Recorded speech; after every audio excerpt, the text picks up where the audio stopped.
Čestitam, slobodna, suverena i samostojna Μακεδονία.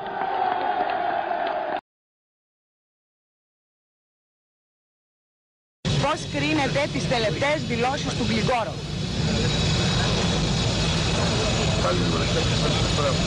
Φοβούμαι ότι σύντομα θα μετανιώσει και για αυτά που κάνει, για αυτά που λέει. Ελπίζω συνεπώς ότι οι σύμμαχοι και οι συνεταίροι μας θα καταλάβουν επιτέλους ότι δεν υπάρχει παρά μια Μακεδονία. Και η Μακεδονία αυτή είναι.